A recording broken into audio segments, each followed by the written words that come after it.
My daughter-in-law humiliated my son in court. But when the judge saw me step in behind him, he froze and whispered, stunned, "Why are you here?" The entire room fell silent as my daughter-in-law and her arrogant family glanced at each other in panic. The air in that courtroom was so thick with tension, you could practically taste it, but nothing could prepare them for the shock that followed. When Judge Morales looked at my son, he saw a flicker of pity, but the moment his eyes landed on me, I swear his face went white like he'd seen a ghost. A ghost from a past he thought was buried forever. I walked slowly, my old leather briefcase clutched in my hand, towards the defense table. That sharp thud as I placed it on the wooden surface? It echoed like a declaration of war. I pulled out the chair and sat next to Michael, feeling his hand tremble under mine. The entire room went silent.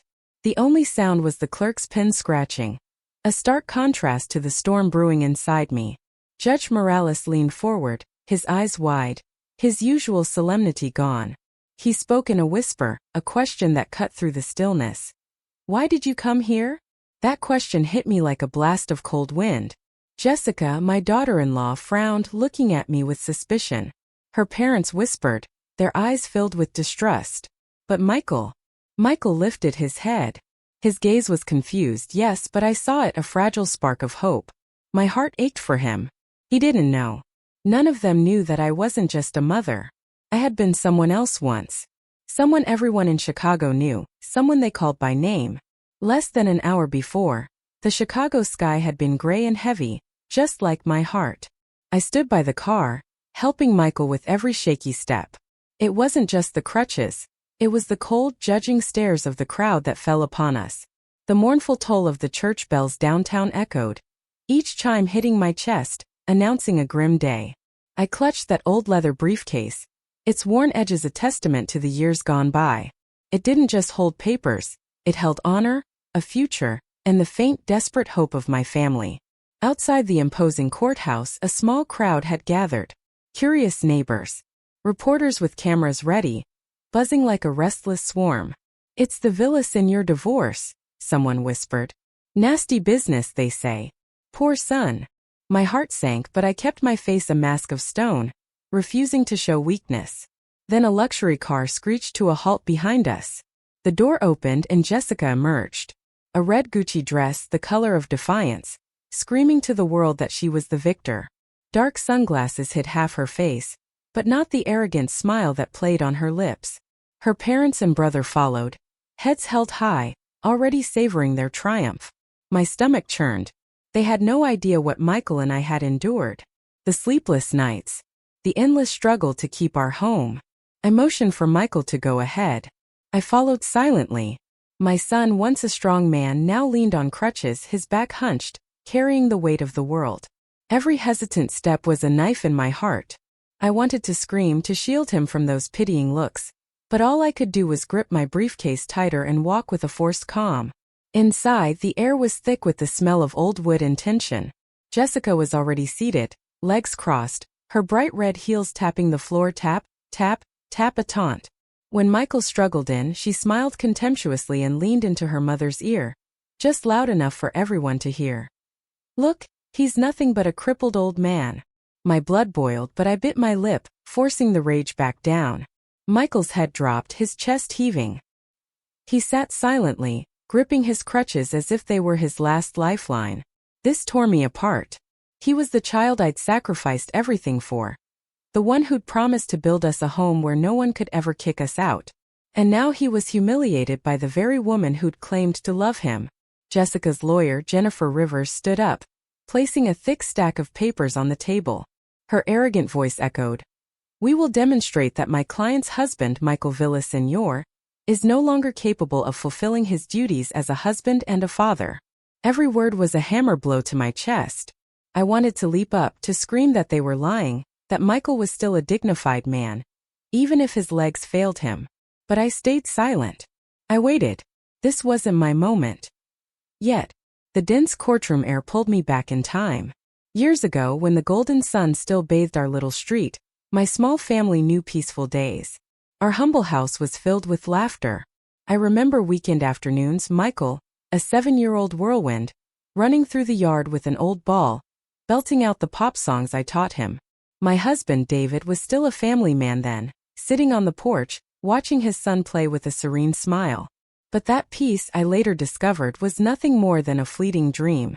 One night, the aroma of my pot roast still lingering, David put down his knife and fork. His gaze was icy. "Linda," he said, his voice flat, "I'm leaving. I have another life." I stood there, spoon in hand, stunned as if slapped. He didn't even look at me. He just got up, took the suitcase he'd already packed and walked out. A gleaming car waited outside. Under the streetlight, I barely made out a woman. A wealthy widow, I later learned, who had stolen the man of my life. Michael, then 10, stood frozen in the doorway, his eyes wide, watching his father disappear. The fading engine sound left a silence that shattered my soul. That night, after clearing the table as if nothing had happened, I went into Michael's room. He was huddled under the covers, his shoulders trembling with muffled sobs. I sat beside him, drawing him into my arms. But I didn't cry. I couldn't cry. I had to be a rock strong so my son would have something to hold on to. "Mom, why did Dad leave?" he whispered, his voice broken. I just hugged him tighter. "I don't know, son, but I promise you, you and I will always be together." I kept that promise with every fiber of my being.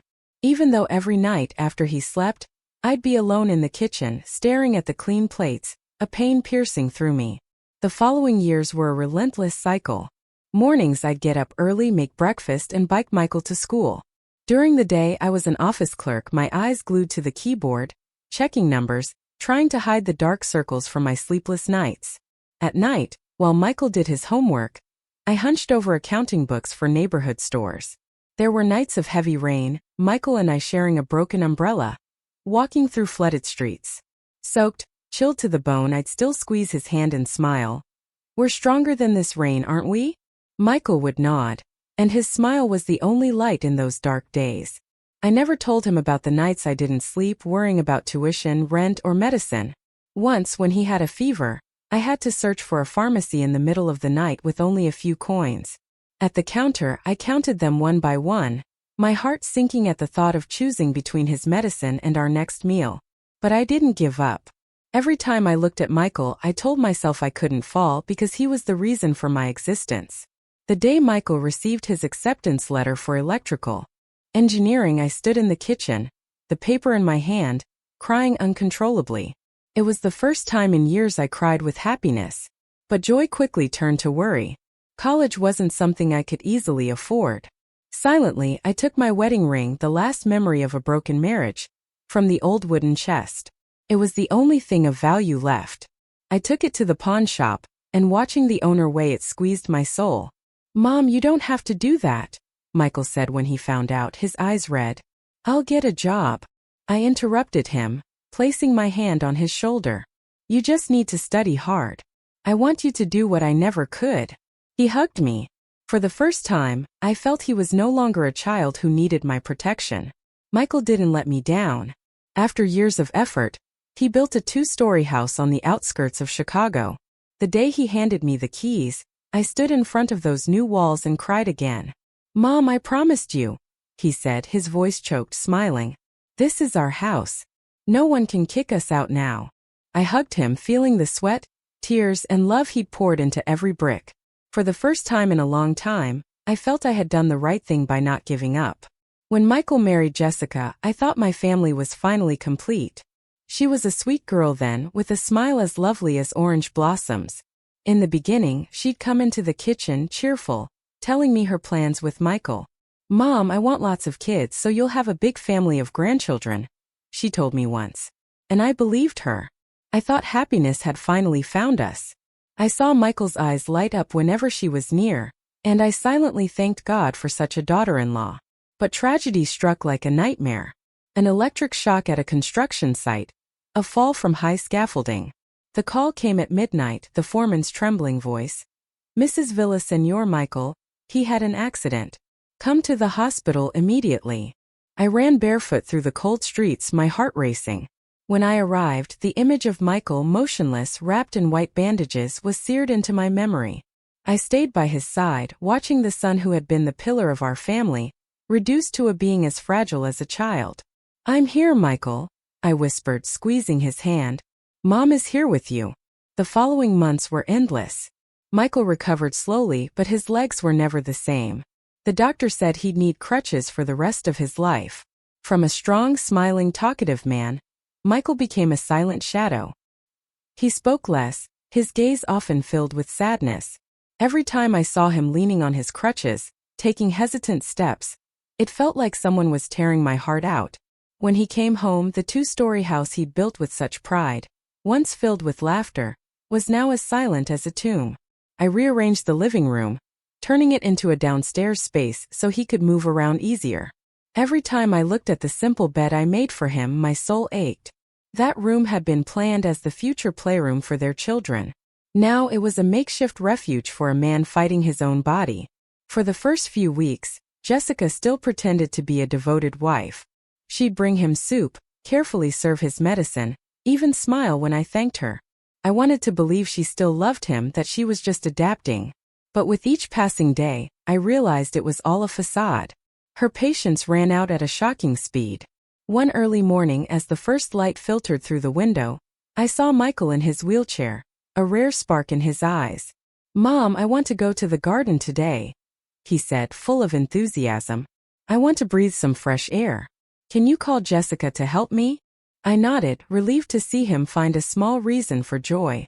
I went to the kitchen where Jessica was making coffee, dressed as if she were going out. "Jessica, Michael wants to go to the garden. Can you help your husband a little?" I asked, trying to keep my voice gentle. She turned, a frown on her face. "Mother-in-law, I have a mountain of things to do," she replied, cold as ice. "Can't he manage on his own for a bit?" Without waiting for my reaction, she slammed the coffee cup on the table and stormed out, leaving me motionless. I returned to Michael's room. He was still by the window, his gaze downcast, hands gripping the wheelchair. "Mom, it doesn't matter anymore. Forget it," he whispered. I wanted to run after Jessica, to scream in her face, but seeing Michael, I could only push his chair toward the garden, forcing a smile to hide the pain. Family meals, once the warmest time of the day, became a difficult trial. I tried so hard to cook Michael's favorite dishes, hoping to bring back some joy. But Jessica would barely eat, then put down her cutlery, muttering she had no appetite. I remembered how she used to praise my stuffed bell peppers, how she'd laugh, wanting to learn to cook them for Michael. Now, she looked at him with obvious annoyance, as if sharing a table with him was a sacrifice. "Jessica, are you feeling unwell?" I once asked, trying to maintain calm. She just shrugged. "No, I'm just not hungry." But I knew. It wasn't the food that took away her appetite. It was Michael. It was us. Once, passing the kitchen for water, I heard Jessica's voice through the slightly open door. She was on the phone, her voice low, but chillingly calculated. "Don't worry, as long as the house is split in two, we'll have enough capital to start over." I froze. My heart tightened as if someone was squeezing it. The house. The house Michael built with sweat and tears. The house whose key he'd handed me with a son's pride. Now it was prey in her plan. I wanted to confront her, but I held back. I needed time. I needed proof. I needed to protect Michael from this cruel truth, at least for now. Jessica started to change on the outside, too. The simple dresses were replaced by expensive, sparkling ones. Her lipstick was brighter, her perfume so strong I had to open the windows after she passed. She went out frequently with excuses about old friends or needing to relax. I'd watch her leave, her heels clacking loudly, and my heart would sink. I remembered the days she still held Michael's hand, smiling radiantly, talking about their future. Now every time she left, I felt she was not only leaving Michael behind, but also the promises that had once made me trust her. The neighbors' rumors started reaching me. One afternoon at the market, Mrs. Davis, the vendor, pulled me by the arm. "Linda," she whispered, "I don't want to speak ill, but lately I've seen your daughter-in-law a lot with a strange man at the coffee shop. They're very affectionate, laughing like a couple." I forced a smile, thanked her, but inside, suspicion had already solidified into certainty. I didn't want to believe it, but the pieces were slowly fitting together. Jessica was no longer the girl I once considered a daughter. She had become a stranger with plans I didn't dare to face. The worst came one late night. Michael was in agony. I heard him groan softly, calling out weakly, "Jessica, can you help me massage my leg a bit? It hurts so much." I stood outside the door, hoping for a gesture of tenderness. But Jessica sharply pulled his hand away. Her voice was sharp as a knife. "I'm not your nurse. If you need care, hire someone to look after you." My hand clenched on the doorknob. It felt like a dagger plunged into my chest. Michael fell silent. He didn't answer, but I knew those words had deeply wounded him. The house that once overflowed with laughter now sank into a thick silence. Every night I sat on the porch, listening to the crickets, my heart torn. I thought of the days when Michael was healthy, when he'd hug Jessica and say, "Mom, I found the person who will walk with me for the rest of my life." I had believed. I had hoped. But now the love in her eyes had died, leaving only contempt and calculation. Every time I looked at Michael, with his wooden crutches and empty gaze, I felt I had failed. Not just as a mother, but as someone who believed in love and honesty. One gray afternoon, with clouds covering the sky, I put the water pitcher on the table just as I heard the door open and heels clicking. Jessica entered, but she wasn't alone. Beside her was Jennifer Rivers, whom I recognized immediately, an old acquaintance from my days in court, now with a cold, distant look. Jennifer wore an impeccable black suit, briefcase in hand, radiating power. My heart shuddered. We used to share dreams of justice in the law office. Now she was on the other side, not even greeting me, as if I were a stranger. Jessica, in a bright blue dress, sat without daring to look at me or Michael. The kitchen air grew tense, as if a storm was about to break. Jessica pushed a stack of papers towards Michael. Her voice was dry, devoid of emotion. "Sign here. We're getting a divorce. By law, this house has to be split in half." Those words were a stab straight to the heart. I looked at Michael. His already pale face was now white as a sheet. His hands trembled, gripping the edge of the table as if clinging to his last hope. I placed the glass of water down, trying to keep my voice calm, though rage consumed me. "On what grounds do you say this house is common property?" Jessica lifted her chin, a brazen look on her face that made me want to jump out of my chair. "We are legally married. All assets acquired during the marriage are divided in half. Don't you know the law?" Her words were a slap, not just to me, but to the years of sweat and tears Michael had poured into building this house. I took a deep breath, reined in my anger, and replied, my voice firm. "You're wrong, Jessica. This house is Michael's own property. It was purchased and is in his name before you two were married. Legally, you have no right to it." The room froze. Michael lifted his head, and in his desperate eyes a glimmer of hope appeared. Jennifer, sitting next to Jessica, intervened, her voice as sharp as a knife. "Mrs. Villaseñor, in marriage law in the United States, there are clauses that allow separate property to be considered marital property after several years of cohabitation. You should be careful what you say."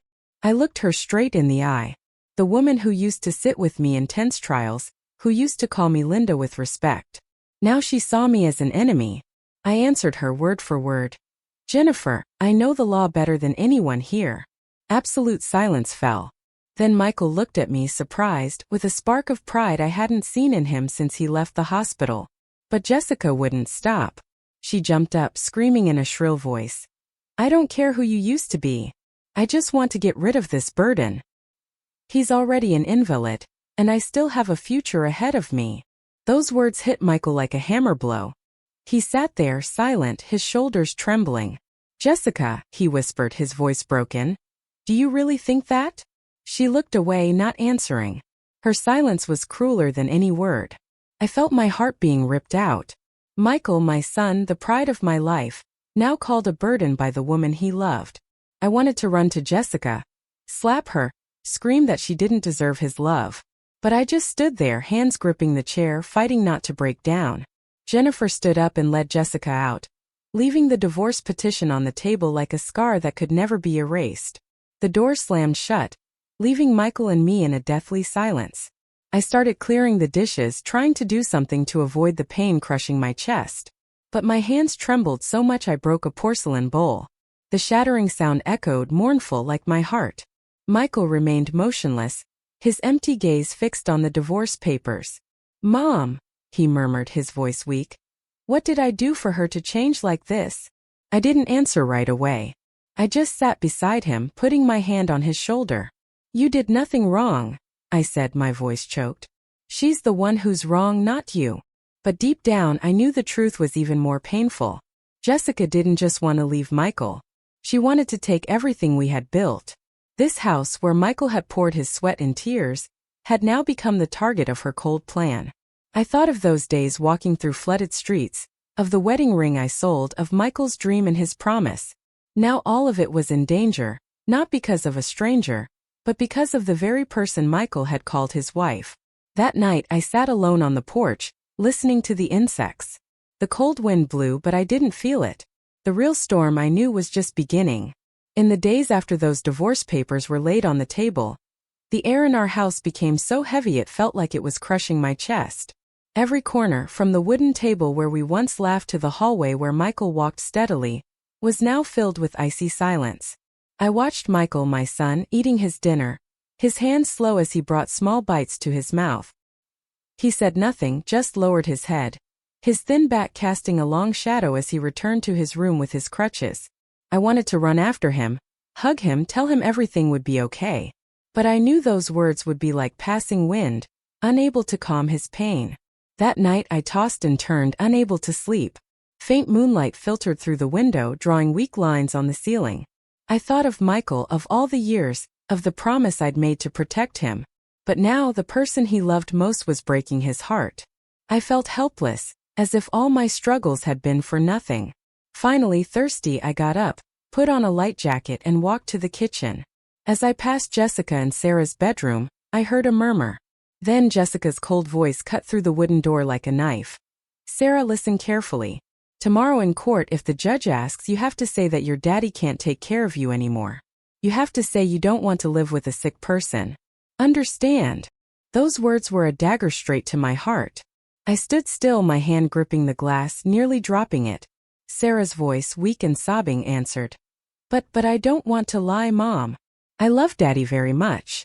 Her voice trembled, trying to hold on to the little love left in her innocent heart.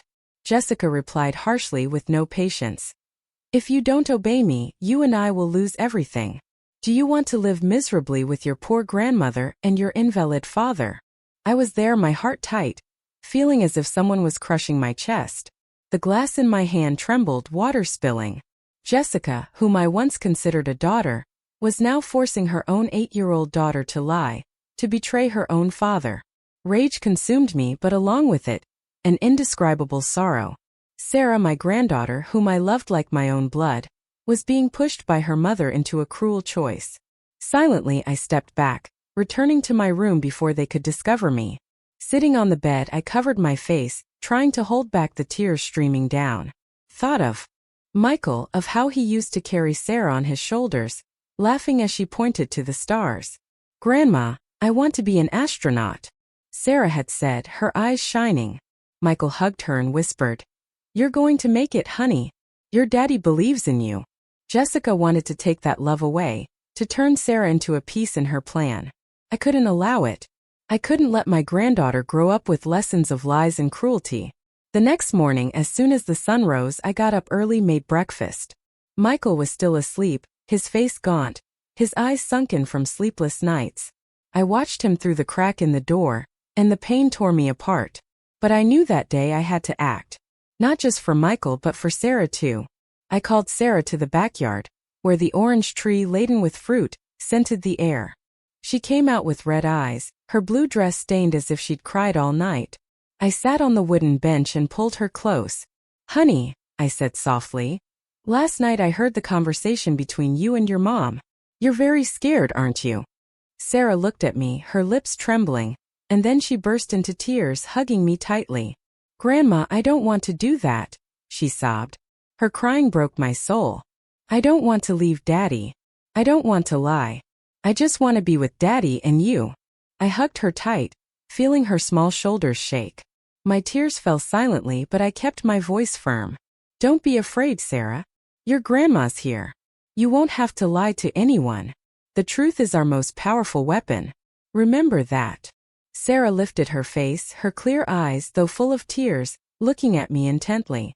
But Mom says if I don't do what she wants, she won't let me see Daddy, she whispered fearfully. I dried her tears, my heart aching but full of determination. Your mom is wrong, I said with certainty. No one can take you away from your daddy or your grandma. I promise you we will get through this, just like your daddy and I have overcome so many difficulties. Sarah nodded, squeezed my hand. At that moment I felt a new strength awaken in me. I was fighting not just for Michael, but for my granddaughter, so she wouldn't grow up surrounded by deceit and fear. After that night my heart burned with a fire of anger and pain. I couldn't let my daughter-in-law turn my granddaughter into a pawn in her cruel plan. But I knew that hurtful words or direct confrontations wouldn't be enough. I needed proof. I needed a truth sharp enough to break the armor Jessica had built. And that's how I decided to go to an old acquaintance from a life I thought I had buried. Robert Medina, an experienced private investigator who had once been my ally in the days when I myself faced the courts. Robert's office was hidden in a small alley in Chicago, where the smell of old tobacco mixed with untold secrets. The tiny room was lit only by an old desk lamp, filled with yellowish folders and black and white photographs. When I pushed the door open, Robert was sitting behind his desk, a half-smoked cigarette in his hand. He jumped up when he saw me, his eyes wide with surprise. "Linda!" he exclaimed, his voice raspy with smoke. "My God, how many years has it been? I thought you had completely retired." I smiled coldly, though inside I felt a dull ache. My past life, those days when they called me the Queen of Law, were now just a distant memory. But today I had to return to it. For my son and granddaughter. I sat in the wooden chair across from Robert and told him, in broad strokes, Michael's story. The accident, Jessica's change, the divorce lawsuit, and the plan to force Sarah to lie. Robert listened in silence, nodding, his gaze sharp again, like an old wolf smelling its prey. "I understand," he said in a low tone. "Leave it to me. But be prepared, Linda. Sometimes the truth hurts more than suspicion." I nodded firmly, clenching my hands. "I'm ready, Robert. I just need the truth, however painful it may be." A few days later, Robert met me in a lonely coffee shop on the outskirts. When I arrived, he was already in a secluded corner, a cup of black coffee in front of him and a thin folder on the table. He pushed the folder towards me without a word. I opened it and felt my heart stop. The photos inside were chillingly clear. Jessica, in a striking red dress, on the arm of a burly, elegant man, coming out of a luxurious Gold Coast hotel. She was smiling radiantly, her eyes shining, a far cry from the cold, bitter face she showed to Michael. I took the photos with trembling hands, feeling as if ice was being poured down my chest. "His name is William Harris," Robert murmured, his voice grim. "A real estate mogul known for seducing women with properties, only to take their assets later. He has an army of lawyers and powerful contacts who cover everything up." I looked at a photo where Jessica wore a sparkling bracelet I'd never seen. "This isn't a fling," Robert continued. "He picks her up, pays all her bills from luxury restaurants to expensive dresses. I suspect this is a calculated plan, Linda. She wants Michael's house, and William is behind it." My heart filled with pain and rage. While Michael fought against every spasm of pain, trying to take steps with his damaged legs, Jessica, the wife he loved so much, was enjoying herself with another man, planning to take away the home my son had built with his whole life.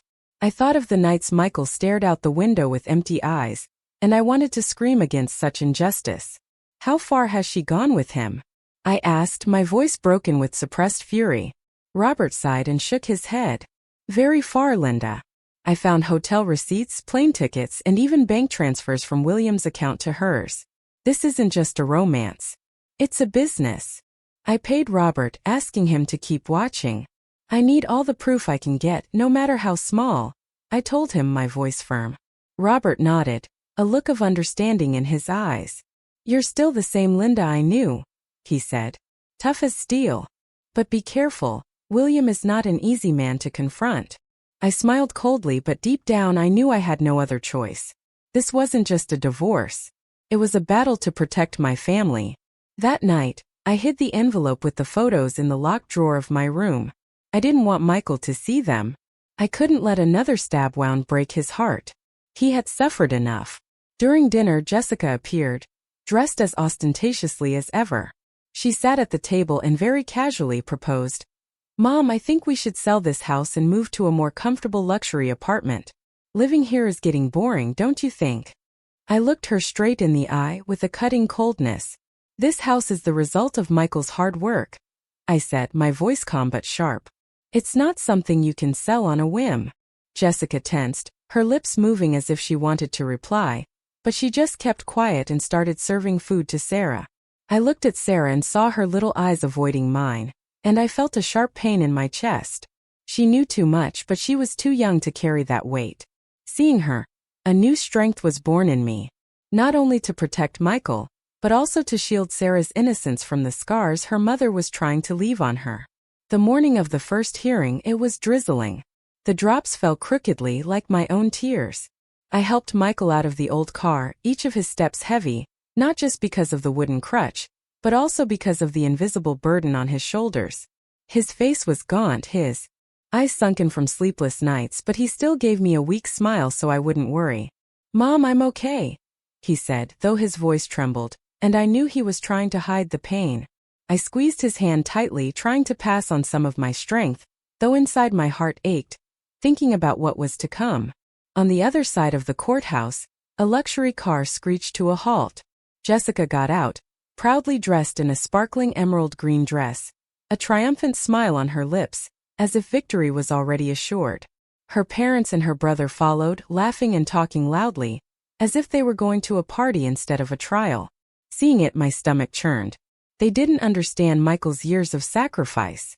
They didn't see the sleepless nights I spent protecting my family. To them it was all a game and Michael the easy prey. Inside the courtroom, the air was thick with the smell of old wood and tension. Michael sat on the plaintiff's bench, gripping his crutch tightly, his gaze fixed on the floor as if wanting to escape. I stood behind him silently, waiting for my moment. Jessica took the defendant's bench, crossing her legs, her heels tapping the floor. Each tap a mockery. She looked at Michael coldly, without a hint of emotion, as if he were no longer her husband. Jennifer Rivers, Jessica's lawyer, stood up. Her firm voice echoed, "Your Honor, my client, Mrs. Jessica Torres, has had to endure an unsustainable life alongside a disabled husband for many years. Mr. Michael Villaseñor is no longer able to work. He does not have the health to fulfill the role of a husband and father. We request a divorce and the division of assets, including half the value of the house they have shared during their life together." Every word she spoke was a stab in my heart. I wanted to stand up, to scream that they were distorting the truth. But I held back, gripping my old leather briefcase tightly. Jessica nodded, adding a venomous phrase, her voice filled with contempt. "He's nothing but a burden. I deserve a better life, not serving someone who is worthless." Those words were a direct blow to Michael. He tried to stand up, his trembling hands leaning on his crutches, his voice broken with emotion. "I can still take care of my daughter. I'm still Sarah's father." But his throat closed up, unable to finish. His face turned red, sweat ran down his forehead, and I saw his eyes fill with tears as if all the strength he had left was crumbling. Jessica's sarcastic laugh erupted, cruel, icy. "Look at yourself, Michael. You can't even stand up. Who do you think you're going to take care of?" The entire room murmured. Pitying glances fixed on my son. I felt my heart tearing apart. Michael, my son, once my pride, now humiliated in front of everyone, called useless by the woman who claimed to love him. The scales of justice seemed to be tipping in Jessica's favor, and I knew if I didn't act, everything Michael had sacrificed would be lost. In that instant I stood up. I walked calmly to the defense table. I opened my old leather briefcase. The sound of the zipper echoed sharply in the silent room. I placed it on the table. I pulled a chair next to Michael, feeling his astonished gaze. I took a deep breath. Then I stood up. My voice, clear and firm, resonated. "From this moment on, I, Linda Villaseñor, will be the legal representative of my son, Mr. Michael Villaseñor." The entire room fell silent as if time had stopped. Jennifer was petrified, her eyes wide with astonishment. Jessica stared at me, her mouth agape, her face pale as if she had seen a ghost from the past. The older people in the room began to murmur. Some whispered, "Linda Villaseñor, could it be?" I felt the wave of surprise spread, but I kept my eyes fixed on Judge Morales, who did not take his eyes off me. The judge gently tapped his gavel, his voice trembling, filled with doubt and respect. Mrs. Linda Villaseñor, are you by any chance the Queen of Law? That question swept through the room like a wind, unleashing a general murmur.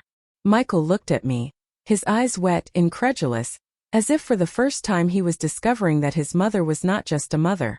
The elderly present began to nod, murmuring among themselves about the stories of the past, about the woman who once made rival lawyers tremble.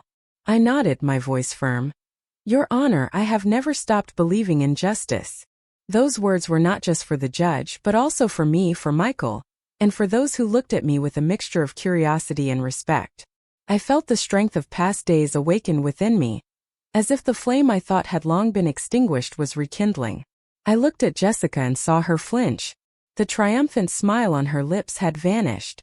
Jennifer, who was once my friend, lowered her head as if she knew she was facing an opponent she could not underestimate. At the next hearing, the atmosphere was as tense as a rope about to snap. The room was packed. Reporters, curious neighbors, all drawn by the news that the Queen of Law had returned, a rumor that had spread like wildfire throughout Chicago. I walked in, holding Michael's hand, feeling his trembling fingers gripping my arm. He said nothing, but in his tired eyes a spark of hope shone. I squeezed his hand gently, wanting to tell him I was there, and I would not let anyone take what was rightfully his.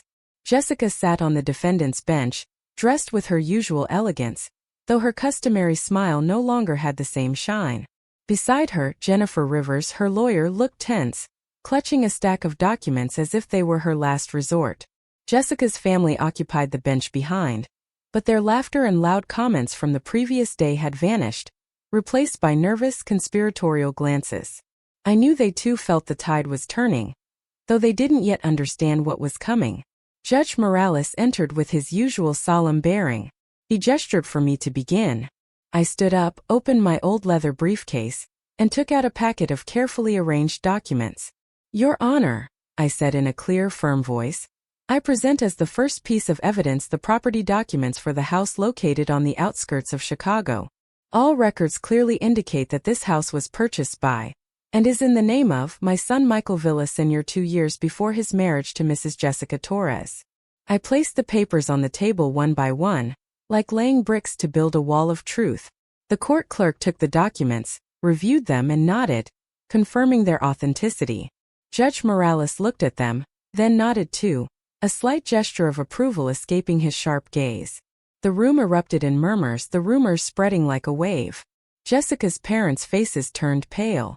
Her brother lowered his head, and Jessica clenched her fists, biting her lips to contain her rage.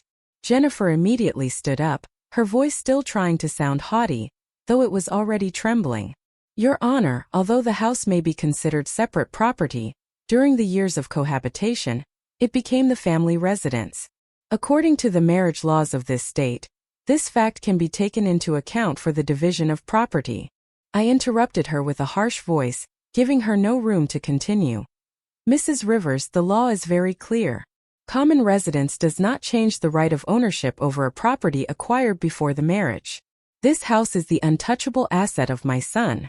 The atmosphere in the room grew even tenser. Under the table, Michael squeezed my hand tightly, and I felt the warmth of his tremor. I looked at him, and in his eyes that spark of hope shone again, as if for the first time in a long time, he believed we could win. But I knew the property papers were just the first step. I didn't give them time to react, and I launched the second piece of evidence. A small USB drive containing something capable of shaking the entire trial.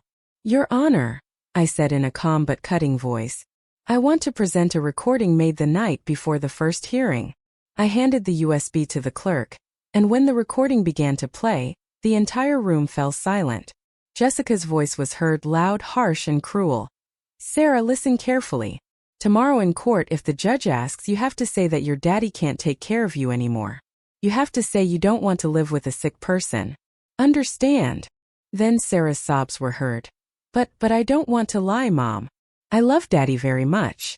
Then Jessica's voice hardened without mercy. If you don't do as I say, we'll lose everything.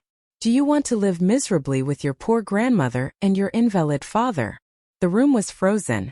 All eyes, between astonishment and indignation, were fixed on Jessica.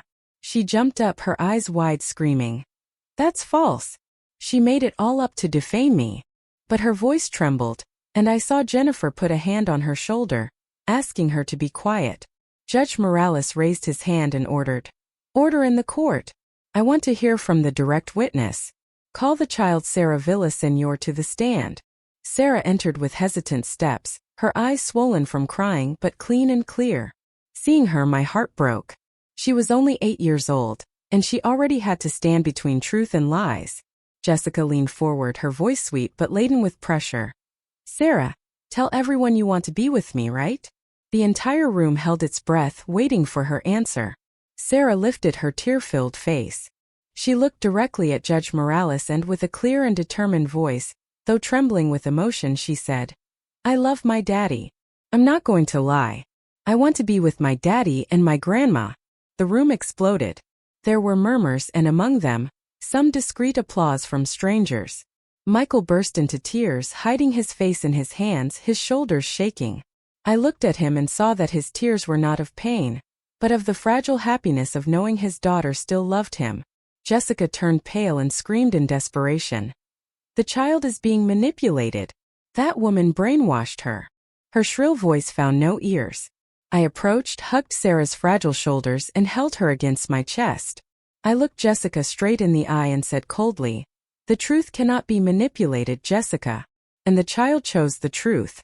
Sarah snuggled into me, clinging to my clothes with her small hands, as if I were her only refuge. Judge Morales banged the gavel again and again to calm the room, but I knew the course of the trial had already completely changed. Jennifer bowed her head, unable to refute anything.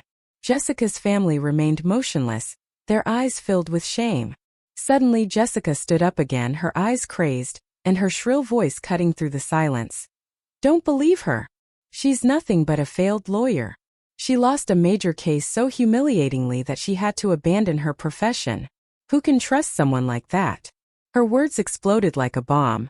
The entire room stirred, the murmurs growing like a wave. Some reporters were writing hastily, their pens scratching the paper. I looked at Michael, who lowered his head, gripping his crutches tightly, as if fearing my past would ruin everything we had achieved. Sarah beside me squeezed my hand tighter, her clear eyes reflecting pure worry. I took a deep breath, feeling my chest burn. Jessica's words were not just a blow to my honor, but also a desperate attempt to shake the confidence of Michael and Sarah. But I was not afraid. I had faced more venomous insults than that, and I learned to turn pain into strength. I stood up, walked to the defense table, and fixed my gaze on Judge Morales. My voice sounded strangely calm, but each word was as sharp as a razor. "Yes," I began, "I left the law. But not because I was weak. Many years ago I lost an important case. And it wasn't due to a lack of skill or evidence, but because my ex-husband and his wealthy lover bribed the judge. Every document, every argument of mine was flawless, but the final verdict was a blatant distortion of justice. My honor was buried under dirty money, and I decided to retire to preserve my dignity."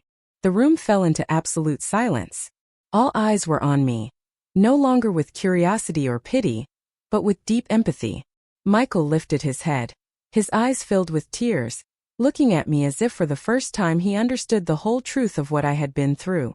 I felt Sarah squeeze my hand tighter, and I knew my words were not only defending my honor, but also showing my son and granddaughter that I had never bowed to injustice. I continued, my voice firm without trembling. That judge, years later, was investigated and sentenced to prison on multiple charges of bribery. And I, from that day on, swore that I would never again allow justice to be tarnished. Today I am here not for fame, but for my son, for my granddaughter, and for the truth our family deserves. I paused, observing the room, and saw the slow nods of the elders who had heard of me, of the Queen of Law from another time. Just then, Judge Morales leaned forward, gently tapped his gavel, and his eyes shone with a respect that was impossible to hide. "I can attest to Mrs. Villaseñor's words," he said in a grave and firm voice. "Many years ago, when I was just a young lawyer, it was Linda who defended me in a similar case. She has been the person who has valued the truth and the law more than anyone I have ever known." His words swept through the room like a wind, awakening murmurs of admiration. The reporters wrote hurriedly and some whispered, "The Queen of Law has truly returned." I looked at Jessica. She was staggering as if about to fall apart. Her pale face, her tight lips, no longer held the pride of before. Jennifer, her lawyer, just lowered her head and aimlessly flipped through documents as if accepting defeat. Jessica's family remained motionless, their eyes filled with shame, unable to look me in the face. I turned to Michael and saw him watching me, tears running silently down his cheeks. "Mom," he murmured with a broken voice. I put my hand on his shoulder, squeezing gently as if to tell him I wouldn't let him fall apart. Judge Morales stood up. His voice resonated with clarity. "The court will take a recess. The final verdict will be given at the next hearing." The sharp bang of the gavel sounded loud, like a final period to the truth that had just come to light. When we left the courtroom, the crowd parted to let us pass. Some strangers approached, murmuring, "She is so strong. Justice has finally spoken." An old woman took my hand, her eyes filled with tears. "Thank you, Linda. You have restored our faith that the truth still has value." On the day of the verdict, the courtroom was packed. There was no longer even standing room. Reporters, neighbors, and even strangers from all over Chicago had come, as if the entire city was holding its breath, waiting for the outcome of a story that had shaken every corner. I walked in, holding Michael's hand. I felt his trembling fingers clutching my arm. Sarah was by our side. Her clear eyes reflected worry, and her small hands squeezed mine tightly, as if she were afraid of getting lost. I smiled at her, trying to calm her, although inside my heart was pounding violently, as if I were at a crossroads of destiny. Jessica sat on the defendant's bench, her face pale, without her former pride. Her elegant dress now seemed out of place, like a shell that could no longer hide her defeat. Jennifer, her lawyer, was beside her, her gaze lowered, and her hands clenched as if trying to hold on to the last shreds of dignity. Jessica's family was also present, but they no longer laughed or talked as before. Their nervous, fleeting glances revealed that they knew the storm had arrived, and they had nowhere to hide. Judge Morales entered, imposing, filling the room with solemnity. He sat in the main chair, his sharp eyes scanning every person. The silence was total. Only the rustling of papers and the held breath of the audience could be heard. He cleared his throat, and his grave voice sounded like a hammer blow of fate. After reviewing all the evidence and testimony, the court delivers the following verdict. The divorce between Mrs. Jessica Torres and Mr. Michael Villaseñor is granted.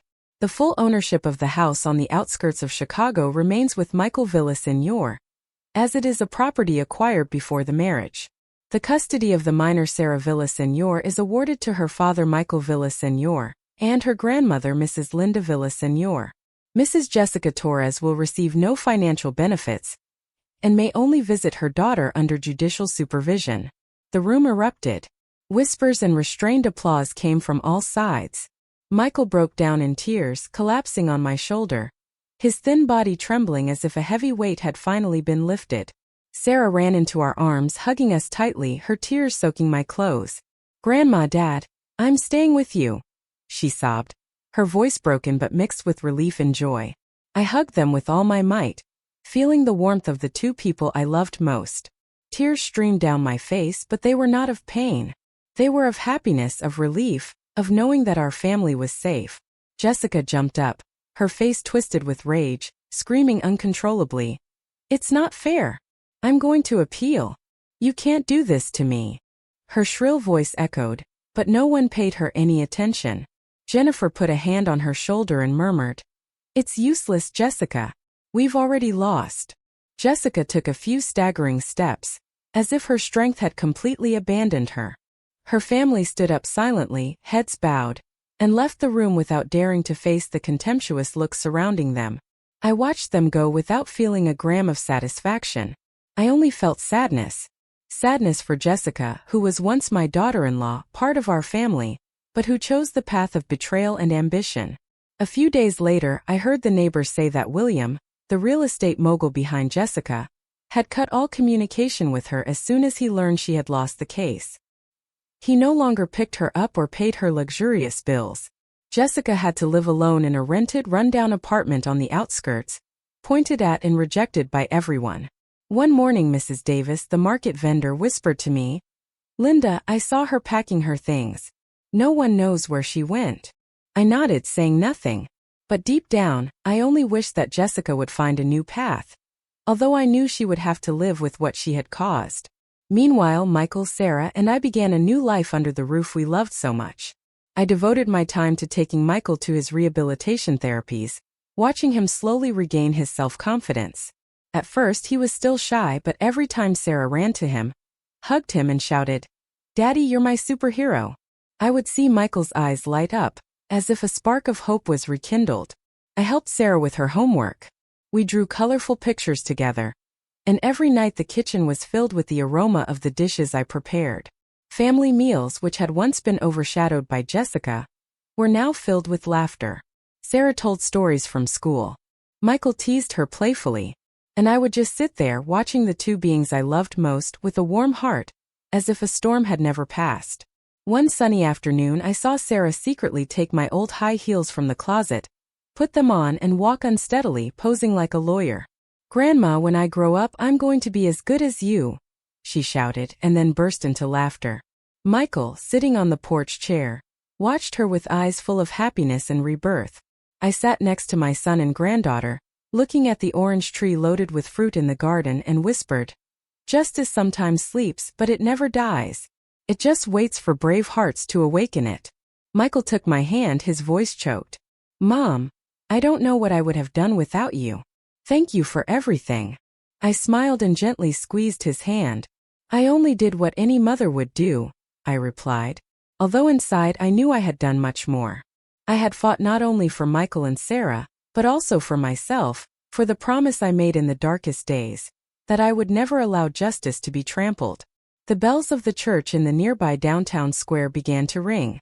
But this time the sound was clear, serene, like a blessing for our family. I looked up at the blue Chicago sky, sunbeams shining through the tree branches. After the storm, we had found peace. This house, which was once the center of the battle, was now a true home.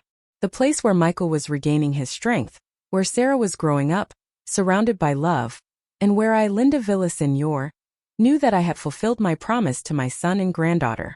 I stayed there next to those I loved most, and for the first time in many years, I felt that my heart was truly at peace. After everything I've been through, I realized that life can take many things from us. Our health, our trust, even the relationships that seemed strongest. But there is something no one can take from us: truth and love. They became the light that guided me, giving me the courage to face betrayal and injustice. I want everyone to understand that in life there will always be moments when we are tested to our limits. But if we keep the faith and do not bow our heads to lies, justice will eventually speak. And most importantly, family is the greatest strength to overcome any storm. This story, though names and places are changed to protect those involved, holds a truth that I hope resonates deeply. It makes me wonder, how many mothers are suffering in silence within their own homes, facing injustice for those they love? If you were in my place, what would you do? Would you choose to remain silent to keep a false peace? Or would you dare to face it all, to reclaim your voice and fight for what's right? Every story can become a candle that lights the way for others, a reminder that we are all human, sometimes happy, sometimes sad, always learning. Our unique journeys connect us, teaching us new ways to understand the world and ourselves. Keep your senses sharp, your heart open, and never stop chasing the whispers in the silence.